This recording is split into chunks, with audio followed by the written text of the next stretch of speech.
Welcome back to Conflicts of Interest. This is episode 666, and today is August 28th, 2024. I'm the host of the show, Kyle Anzalone. We got a lot of news to talk about on today's show dealing with the war in Ukraine. But before I get to that, I need to mention the sponsor of the show, and that is the Expat Money Summit 2024, which is the world's largest offshore event and taking place entirely online from October 7th through the 11th. I just checked in yesterday, and I know a few of you have already reserved your complimentary tickets to the Expat Money Summit by going to the show notes page and clicking through from my affiliate link. Really appreciate you all doing that. For those of you who get tickets to the event, there's going to be talks from my boss at the Libertarian Institute, Scott Horton, also Ron Paul and Tom Woods. So an absolutely star-studded lineup for the event. Somewhat less important, I will be on one of the VIP panels with Dave DeCamp and Hervoya Morik speaking about World War III, whether it's a real concern or just fear-mongering. So if you want your complimentary ticket to the event, head over to expatmoneysummit.com or click through from my link in the show notes page. And additionally, if you want a VIP ticket to the event, you could save $100 off by using the promo code Kyle at checkout.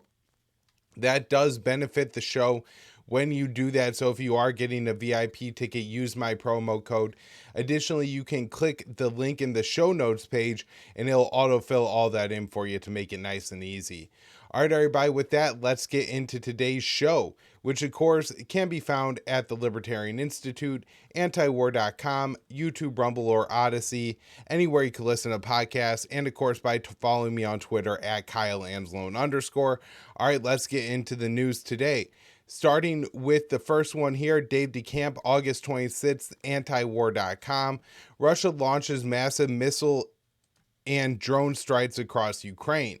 So on Monday, Russia launched one of its heaviest missile and drone barrages across Ukraine in an attack seen as retaliation for Ukraine's invasion of Russia's Kursk Oblast.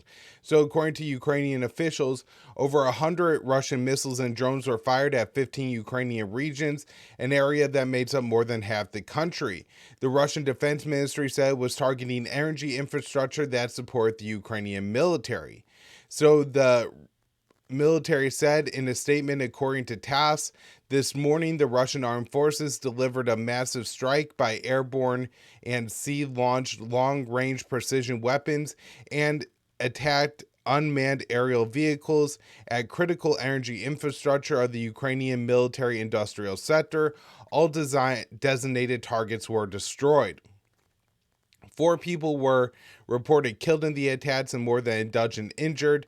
Ukrainian Prime Minister called the Russians terrorists and urged Kiev's Western backers to allow the use of long-range NATO missiles to hit targets deep inside Russia.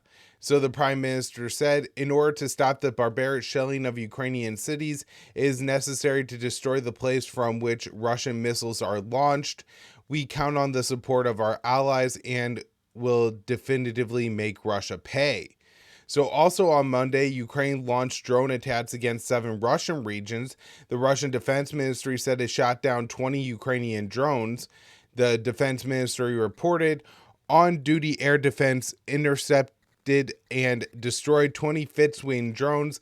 9 of them were shot down over one region, and then 2 over each of the Belgorod, Bryansk, and Tula regions, as well as 1 over Oryol and Ryazan regions. So the governor of one of the regions said the drone hit a residential building, wounding at least 4 people. Ukraine has stepped up its attacks inside Russia and is pushing for the US and NATO countries to lift restrictions on the use of Western missiles inside of Russia.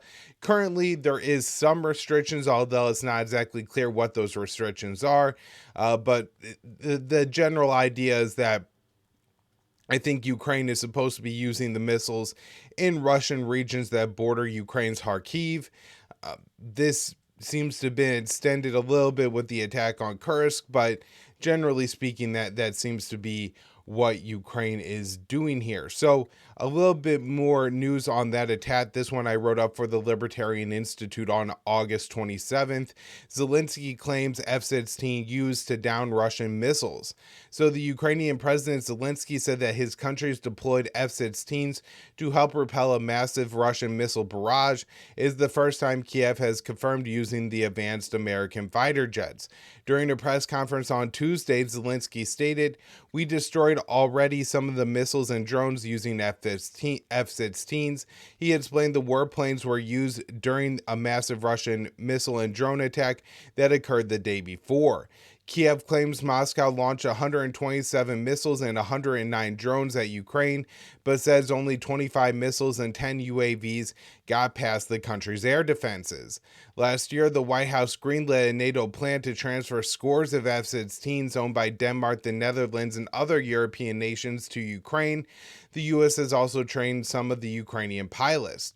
A modest number of F-16s and pilots finally arrived in Ukraine earlier this month, though their operations are limited due to the small number of pilots trained to fly the jets, as well as the threat presented to the aircraft by the Russian air defenses. As of now, Kiev plans to only use the F-16s to shoot down Russian missiles and drones far from the front lines. The F-16s are not expected to be a game changer for Ukraine. Kiev is expected to receive just 24 of the jets in 2024, well short of the 128 Zelensky says that Ukraine needs.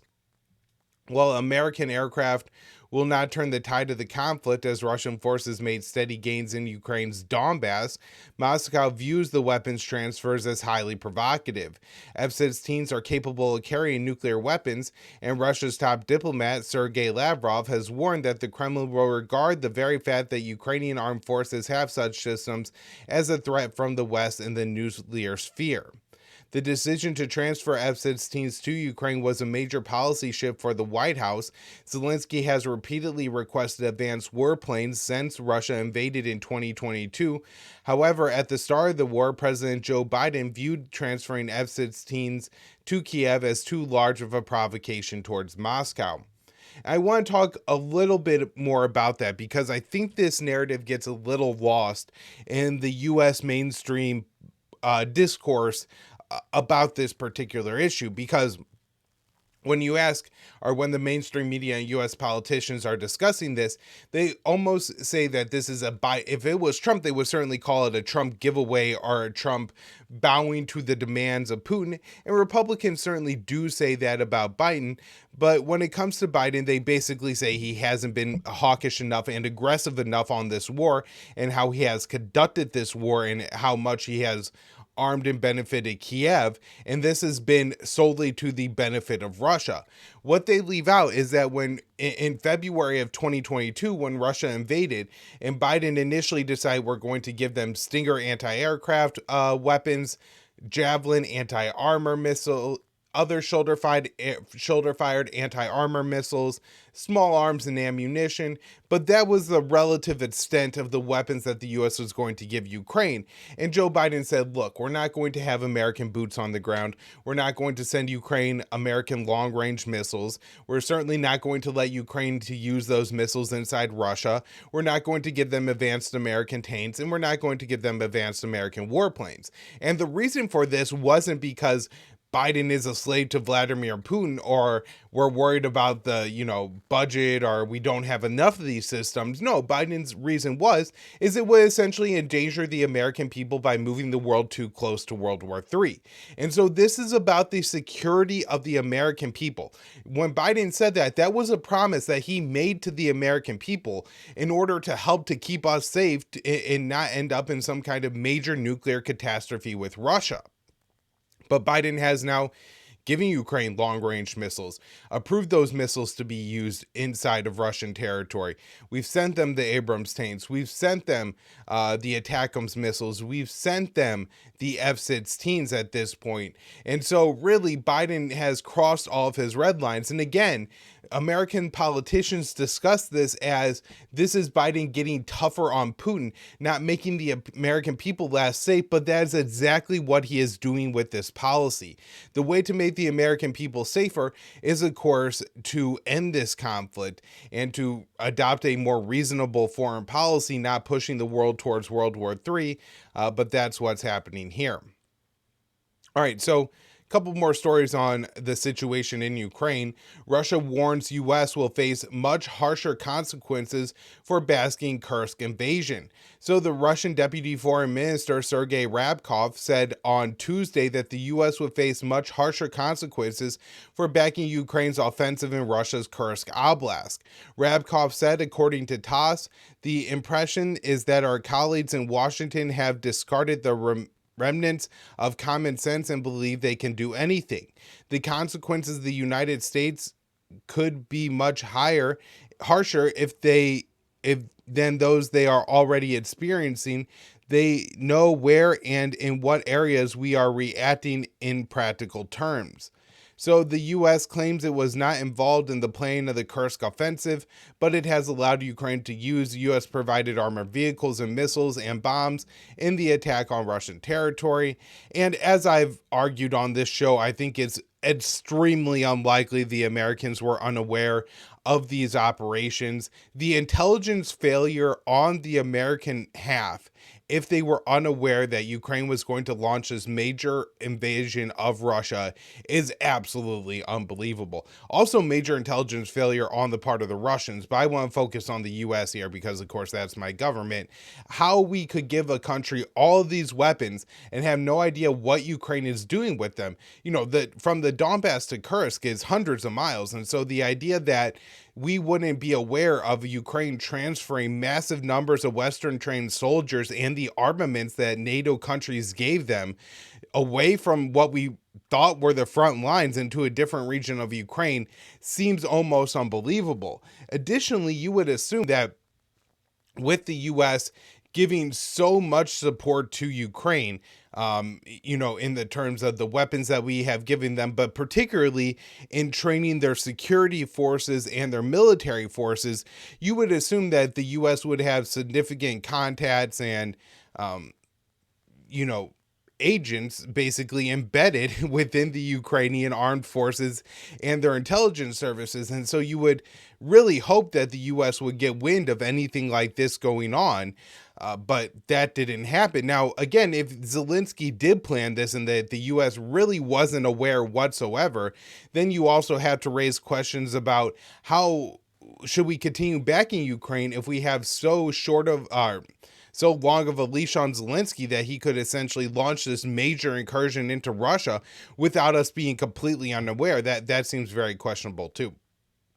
So the New York Times reported that the U.S. and the U.K. have also provided Ukraine with satellite imagery and other information about the Kursk region. Ryabkov said that the U.S. involvement in the Kursk offensive is an obvious fact. Ukraine is now pushing hard for the U.S. to allow it to launch longer range strikes inside Russia using U.S.-provided missiles. The Russian Foreign Minister Sergei Lavrov strongly warned against this potential escalation and said the U.S. should understand that if World War III breaks out, it wouldn't be contained in Europe.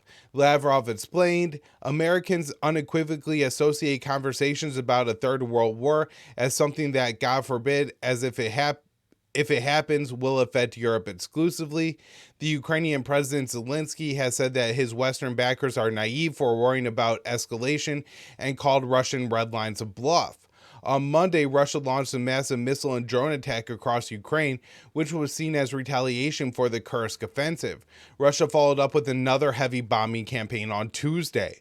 Meanwhile, in Ukraine, Russian forces continue to make steady gains, which have become more rapid since Ukraine launched its Kursk offensive on August 6th, where they took a lot of their best equipped and most highly trained forces and put them into Russia rather than keeping them on the front lines where they're going to hold Ukrainian territory.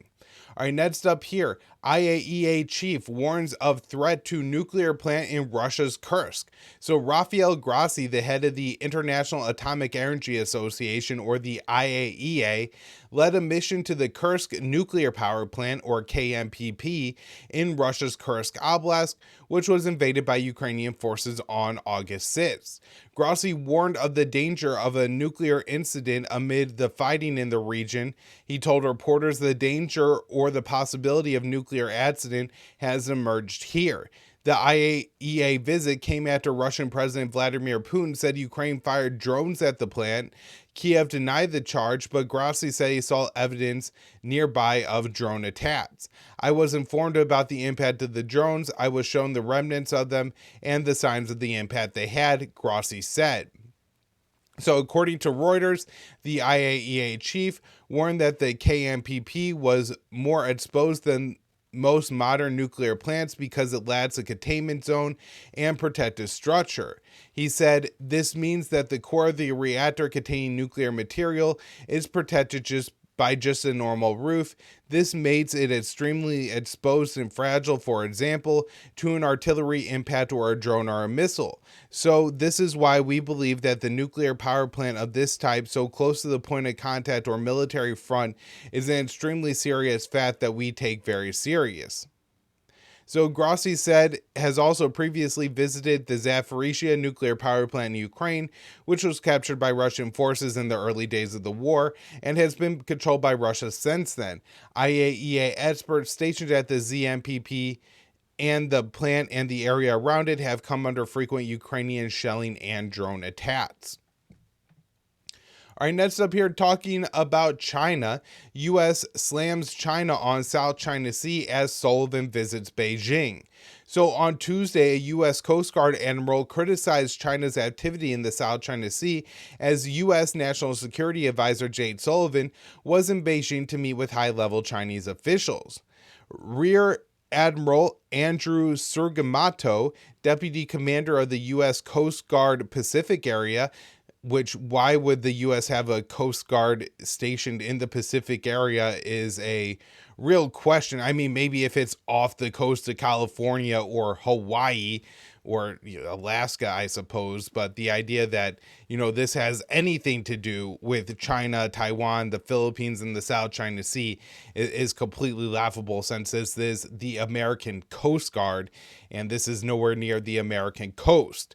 So the Rear Admiral said that the U.S. stands with the Philippines in the South China Sea, where Chinese and Philippines vessels continue to have frequent tense encounters despite efforts to cool tensions. His comments came after Chinese and Philippines vessels collided near the Sabita Shoal twice within a week. On Monday, Chinese and Philippines Coast Guards had another confrontation near the shoal, which is a part of the Spratly Islands.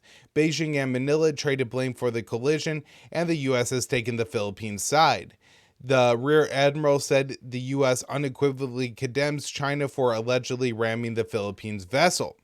So this is a quote from him. China wants to be seen as a member of the world that has a set of rules and enforces it.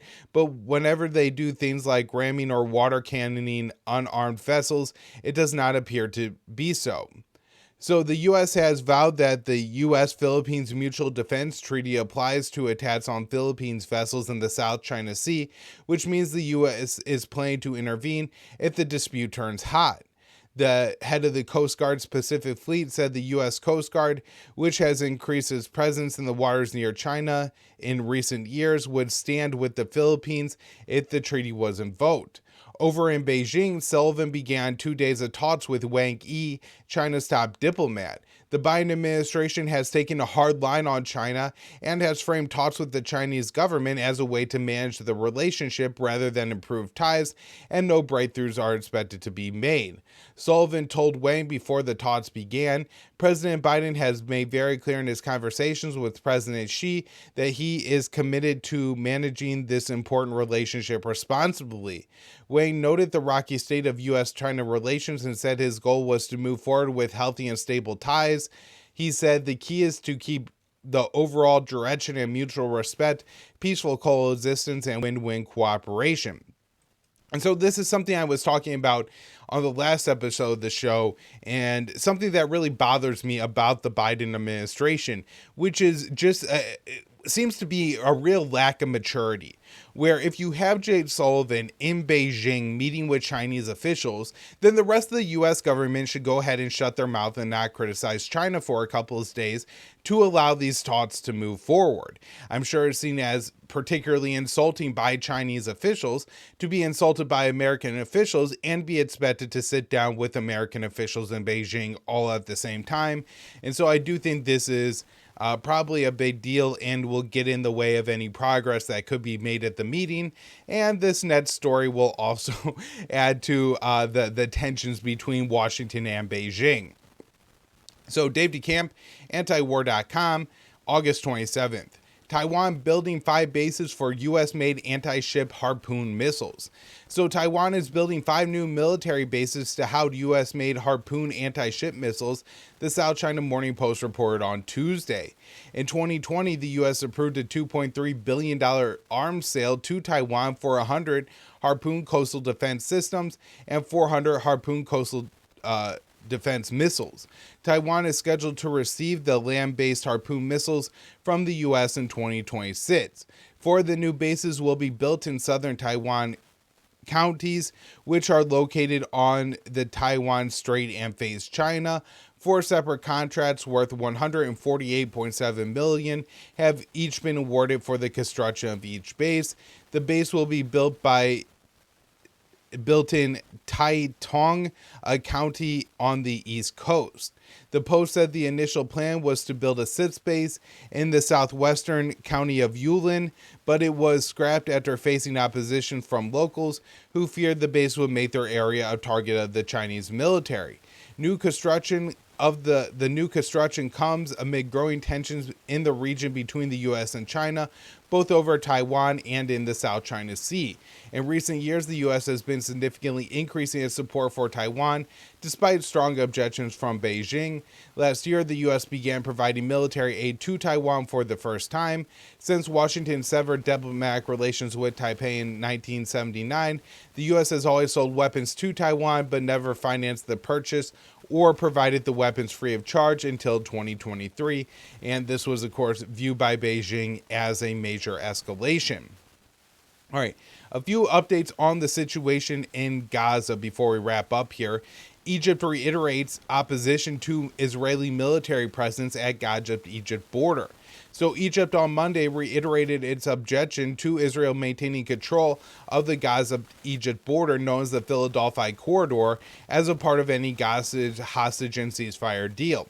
So an Egyptian official said, Egypt reiterated to all relevant parties its rejection of any Israeli presence at the Palestinian side of the Rafah crossing or the Philadelphia Corridor. So the comment was made after a hostage deal talk concluded in Cairo on Sunday, with reports saying no progress was made. Israel's demand to maintain the Philadelphia corridor is one of the main obstacles to a deal, as Hamas wants an Israeli withdrawal from Gaza. The Israeli Prime Minister Benjamin Netanyahu insists on controlling the border even though the Israeli military doesn't think it's necessary. On Saturday, Reuters reported that Netanyahu has been in a dispute with Israeli negotiators who are willing to agree to an Israeli withdrawal from the Philadelphia corridor. A person familiar with the negotiations told Reuters the Prime Minister insists that the situation will continue, contrary to pressure from certain elements in the negotiating team who are willing to withdraw from here. After the meeting concluded in Cairo on Sunday, Hamas called for the implementation of a ceasefire deal previously presented by President Biden. The U.S. recently put forward a new proposal that included many of Netanyahu's demands and didn't include a permanent ceasefire and an Israeli withdrawal. So a Hamas spokesperson said, according to the Cradle, the Hamas delegation demanded that the occupation be bound by what was agreed upon on July 2nd, based on what was stated in Biden's speech and the UN Security Council resolution. Hamas confirms its readiness to implement what has been agreed upon in a way to achieve the supreme interests of the people and stop the aggression against them. The Hamas delegation stressed the movement's position that any agreement must include a permanent ceasefire, complete withdrawal from the Gaza Strip, the freedom of return of residents to their areas, relief and reconstruction, and a serious exchange deal, all of those conditions essentially Israel has refused, even though President Biden did say that he would agree to all of that in his May 31st speech, a deal which Hamas accepted. But now Israel has added new demands, and the U.S. has adopted those Israeli demands and now present the Palestinians as the reason that nothing is getting done. All right, this one dated camp August 27th, antiwar.com. Israel kills 41 Palestinians across Gaza. So on Tuesday, Gaza's health ministry said that Israeli forces killed at least 41 Palestinians in the Gaza Strip in the previous 24 hours. The ministry said Israeli forces killed 41 people and injured 113 others in 3 massacres of families in the last 24 hours. Many people are still trapped under the rubble and on roads as rescuers are unable to reach them. And I was listening to a report done by a BBC radio report where they interviewed a humanitarian aid worker, a British humanitarian aid worker who was in Gaza. And she expressed that one of the real hardships that these aid groups are experiencing now is that Israel keeps issuing new evacuation orders. And a lot of the regions where they have their staff located, their buildings located, their warehouses located, their medical facilities located, continue to be just on the edge of these evacuation zones. And for these groups, it's very difficult, because they're not Palestinians. They're not just they pick up a tent and move and live in a tent, right?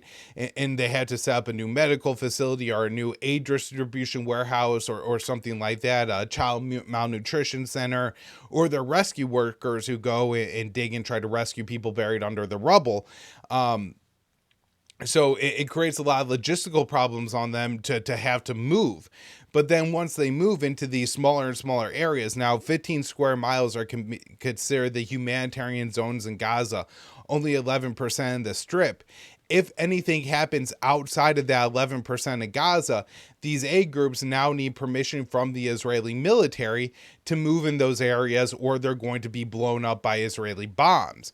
And so there was a family that was trapped under a building that was just outside of the safe zone. But by the time the Israelis finally got to the humanitarian groups and gave them permission to go try to rescue the people, everybody had been crushed under the rubble.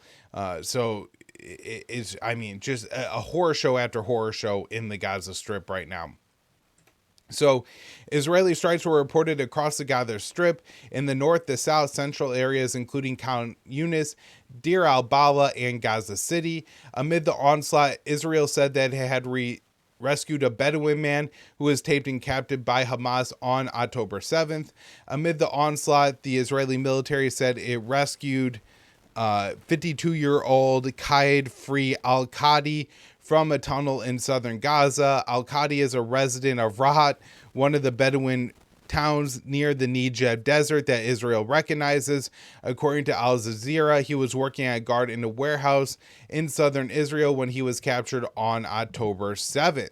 Gaza's health ministry said the latest slaughter has brought the total death toll in Gaza since October 7th to 40,476, which includes over 16,000 children. The health ministry said the numbers are considered a low estimate, as it doesn't include the 10,000 people who are missing and presumed dead under the rubble, and it's unclear how many Palestinians have died due to indirect causes.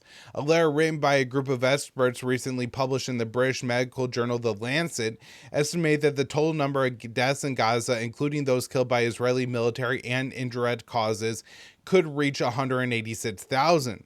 They reached this number by using the death toll from the end of June, which was at 37,396.